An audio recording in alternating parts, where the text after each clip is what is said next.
A new start to a new season was supposed to bring optimism to Old Trafford and to Manchester United fans. The campaign's got off with a bit of a whimper. Injuries, poor form and defeats. United have struggled through midfield and through defence, and Erik Ten Hag has tried different tactics to get his team going. But is there a solution around the corner for Manchester United that we haven't seen yet? I believe there is. Sofyan Amrabat is the player Manchester United needs now and in the future.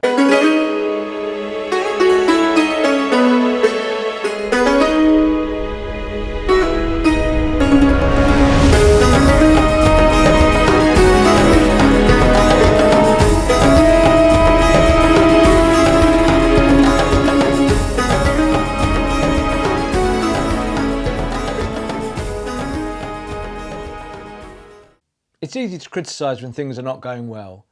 United have looked weak compared to the other teams aiming for the top 4 this season. Ten Hag's first year was miraculous in many ways. A trophy, top 4 and lots of joy towards the end of the campaign, obviously ending in the sad defeat to Manchester City in the FA Cup final. But it does feel United have hit a tactical brick wall, especially with the injury crisis that's flooded the football club. We've spoken in the past about how Manchester United have not replaced Roy Keane, and that seems to be evident almost every season when we talk about the midfield. But Manchester United did go out and buy a new player for the centre of the park. He's not played yet, obviously due to injury, only just been signed at the end of the transfer window. But we're yet to really see what he can do for Manchester United, or what he will do for Casemiro and the players around him. The question now is Amrabat the solution to Manchester United's problems? I'm going to take a look at that question today and see if we can find the solution.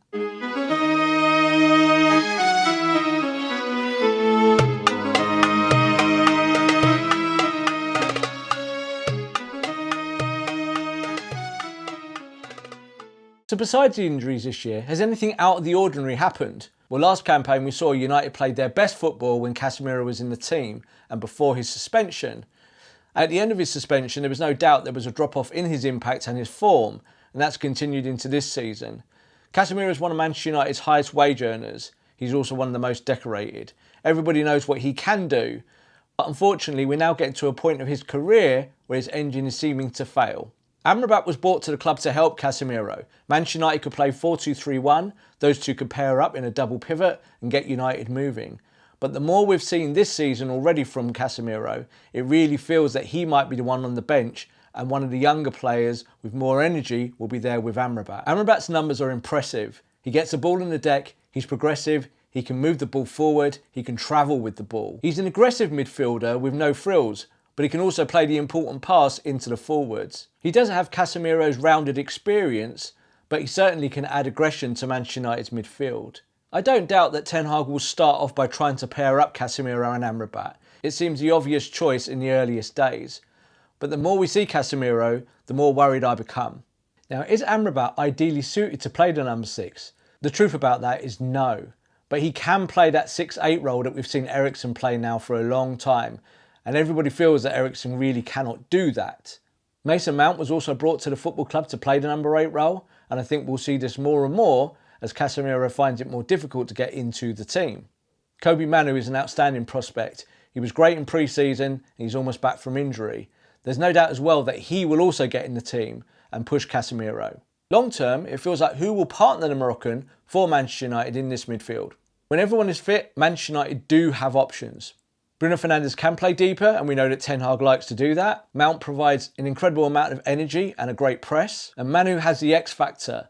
A young player, young talent, could be the next big thing for Manchester United. When we look deeper at Amrabat's passing stats, they really are outstanding. He's got the sensibilities of a number 8, but he can roam all over the pitch, get the ball down on the deck and push the ball forward. He's cleaner in possession than Casemiro, and there's no doubt that he's got a better engine, especially at the moment. He's not great at intercepting the ball, but he's very good with recoveries. Casemiro's numbers over the last 12 months have been great. The problem is now. What's happening? Is this the beginning of the end for the Brazilian? Only recently he played for his country and received huge criticism for his poor performance. It was described as the worst performance of his Brazil career.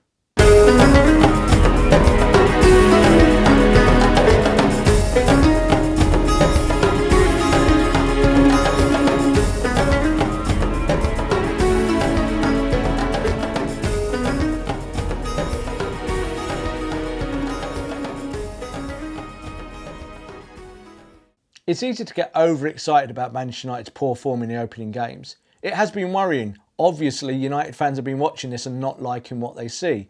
I've been the same at Old Trafford, watching these football matches and thinking, what am I looking at here? But in a cold light of day, you've got to remember that the injuries have really impacted Ten Hag and the tactics that he wants to play. Switching to a 4-4-2 diamond against Brighton wasn't great. We saw how Brighton worked it out. Manchester United looked brittle once more. Ten Hag no doubt will lean on 4-2-3-1. That's the system he likes best, or play a 4-1-4-1. Casemiro has been at the base of that midfield in that system, but I'm not quite sure he can play that role anymore. He gets bypassed too easily by midfields. Opposition teams see him and they target him. When we look at the team options Ten Hag's got when everyone is fit, it looks quite good. United have got coverage in almost every position. Looking at this team though, the wild card for me is Manu.